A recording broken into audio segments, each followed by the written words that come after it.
propaganda de massa. Tudo bem? Vamos lá. A política de massa do governo Vargas. O governo Vargas utilizou tanto a repressão e a censura quanto a propaganda para veicular a sua ideologia e impor o seu autoritarismo. O presidente Getúlio Vargas, ele realmente foi um diferencial. Tá? Quando chega ao poder nos anos de 1930, né, o Brasil tem uma característica de uma hegemonia política das classes agrárias do Brasil. O Brasil era, né, governado por fazendeiros, vamos dizer assim, né? E o presidente Vargas, ele sai desse grupo, né? E começa a se estabelecer, impor a sua vontade, impor a sua política, né? O que ele pensava sobre a administração pública, sobre a administração do Brasil. Então ele começa a se distanciar aí dos interesses dessas classes políticas hegemônicas. Tudo bem? Antes e durante o Estado Novo, de 37 a 45, perseguiu seus adversários políticos, integralistas ou liberais, né, punindo-os com prisões e deportações. Tá? As cadeias das principais cidades brasileiras encheram-se de presos políticos, como o escritor alagoano Graciliano Ramos ativista comunista Olga Benário. Então nós temos aqui, durante esse período aqui, certo? Essa característica do presidente Getúlio Vargas, que ele tinha os mecanismos de repressão aí, certo? Aos grupos políticos e às ideologias políticas rivais. Bem? Em 1937, Getúlio Vargas desfechou um golpe de Estado, assumiu o poder e baixou uma Constituição que, em um de seus artigos, aboliu a liberdade de imprensa. Tá? Então aqui nós vemos aqui outra característica muito forte do populismo, né? E do autoritarismo. Que a imprensa para eles, né, pessoal, a imprensa para eles tem que ser controlada. Tá? Então, eles, nos anos 30, nós podemos observar que o principal meio de comunicação era o rádio, né? O que para nós hoje é a internet, né? O poder que de uma forma que a gente pode comparar o que é a internet para nós hoje é o que foi o rádio para os anos de 1930, certo? Essa invenção permitiu com que as pessoas, os líderes, quem detivesse esse poder, né, se comunicassem de uma forma muito mais ampla, né, para a população. Tudo bem? Então ele primeiramente ele aboliu essa liberdade de imprensa. 2 anos depois criou o Departamento de Imprensa e Propaganda. Tá? Outra importante decisão foi criar esse departamento, porque foi nesse departamento que se reuniram todas as iniciativas, os esforços, o empenho, as práticas, né, para que o governo tivesse uma comunicação direta com a população e principalmente veiculasse apenas aquilo que o governo queria que as pessoas soubessem. Tudo bem? Era encarregado da censura. Era encarregado tanto da censura quanto da propaganda do governo. Então aqui uma das características desse governo autoritário é que o controle da informação. Tá? Esse controle da informação é muito importante para esses governos autoritários. Peças de teatros, filmes, jornais, revistas e rádios eram submetidos à censura prévia.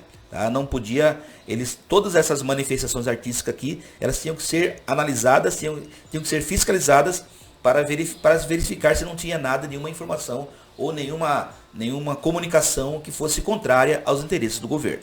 Além disso, a imprensa foi classificada como serviço de utilidade pública, o que obrigava os jornais a publicar mensagens do governo, e aquele que não cumprisse essa exigência tinha seu diretor preso. Tá? Então aqui nós temos mais essa medida aí, tá? Que feriu aí as empresas de comunicação da época. Um ano depois, o governo Vargas decretou que todo jornal teria que ter o registro no DIP para conseguir importar papel de imprensa. Tá? Outro meio de comunicação importante também, pessoal, eram os jornais, né? E nós sabemos que os jornais eles precisam de papéis, né? E esses papéis eles eram importados. Então, para que fosse as empresas, os jornais, as empresas de comunicação pudessem ter acesso a essa informação, a essa importação, aliás, era necessário que eles tivessem o registro nesse departamento de imprensa e propaganda. E caso não tivesse esse registro, dificilmente eles conseguiriam aí essas autorizações. Tá? Muitos jornais não conseguiram esse registro e por isso deixavam de circular. Então essa aqui é uma das medidas para coibir aí a informação que fosse contrária ao governo. Um dos jornais mais atingidos por essa política foi o Estado de São Paulo, que chegou a ser fechado pelo governo e que obrigou seu proprietário a deixar o Brasil. Aqui é mais uma das medidas aí autoritárias aí que foram tomadas durante esse período. Tudo bem? Propaganda de massa, tá? Outro item que foi interessante também nesse período. A máquina de propaganda varguista criou também em seu favor datas comemorativas, como Dia da Raça, Dia da Pátria, Dia do Trabalho, entre outros. Tá? Então nós temos aqui a criação dessas datas específicas aí, né, que serviam também para que o governo pudesse veicular aí a sua mensagem, a sua comunicação direta com o povo. Nessas datas eram transformadas em festas cívicas. Getúlio Vargas desfilava em carro aberto, discursava e aproximava-se pessoalmente do povo. Então nós vemos aqui essa ligação. Era algo que nenhum presidente antes de Vargas tinha feito. Tá? Como a maioria dos presidentes do Brasil eram oligarcas, ou seja, eles pertenciam a uma classe econômica que se afastava da população, né? Eles não tinham essa comunicação. Eles comunicavam basicamente com os seus interlocutores, apenas com o seu público, né? Quando Vargas assume, ele tem essa prática, ele vai ser totalmente o contrário. Ele vai criar esse departamento de imprensa e propaganda, vai utilizar o rádio e vai criar os momentos em que ele possa estar junto com a população, e é exatamente nesse momento que ele começa a se aproximar, ele começa a discursar, né, ele começa a mostrar, comunicar diretamente com o povo. E isso nunca tinha sido feito antes, tá? Por isso que foi algo marcante. Tudo bem? No Dia do Trabalho, 1º de maio, os encontros de Vargas com os trabalhadores, eles chamavam trabalhadores do Brasil, era a forma como ele se referia ao povo. Tá? Sempre nos discursos que ele começava com essa frase, trabalhadores do Brasil.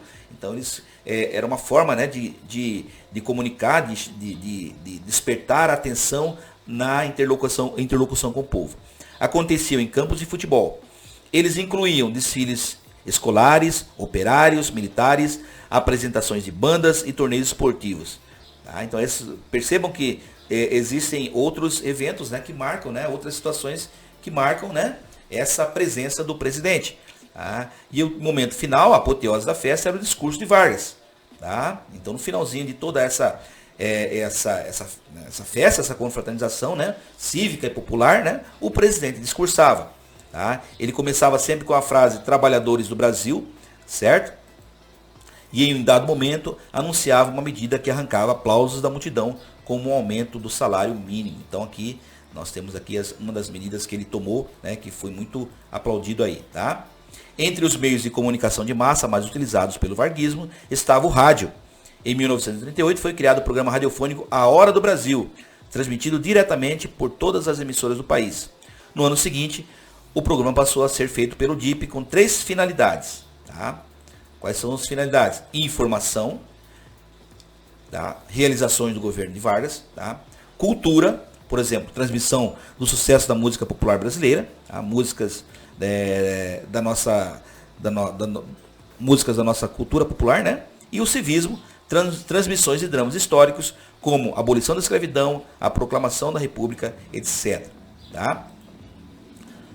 Através da Hora do Brasil, a propaganda oficial chegava aos locais mais distantes e isolados do território nacional. Tá? Então aqui, pessoal, nós temos uma foto, né, que mostra, né, uma representação, na verdade, né, mas é um momento em que representava aqui muitos lugares do Brasil, em que as pessoas elas ouviam, né, se reuniam, a família toda, aqui está o pai, os filhos, né, e a mãe, né, as pessoas se reuniam em torno do rádio para ouvir aí as mensagens, né, do presidente, tá certo? E isso aí tinha um poder muito grande, né? Nas cidades do interior, o programa era reproduzido por alto-falantes colocados no centro das praças, tá? Então percebam que é uma comunicação muito intensa com o povo, tá? Além disso, além de se impor pela censura e propaganda, o Estado Novo fez uso também de manifestações culturais com fortes raízes populares, como o samba, a capoeira, os quais foram apropriadas na época como símbolos nacionais. Então percebam, pessoal,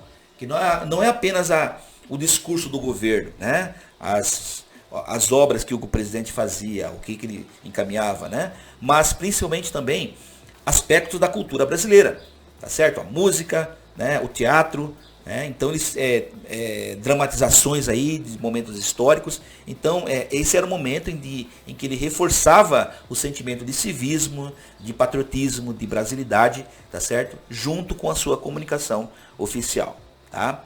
Além da repressão e da censura, da propaganda de massa, Vargas realizou também uma série de políticas públicas na área do trabalho, da educação e da saúde, os quais foram decisivas para explicar sua popularidade e permanência no poder. Tá? Então aqui, durante o governo do presidente Vargas, foram criadas muitas iniciativas, muitas práticas de governo, atendendo os vários setores aí, tanto da saúde, quanto da educação, transporte, Então foram tomadas aí, e isso de certa forma aproximou muito do povo, As pessoas sabiam o que o presidente fazia, Sempre estava comunicando aí diretamente ao povo, as suas realizações. Tudo bem?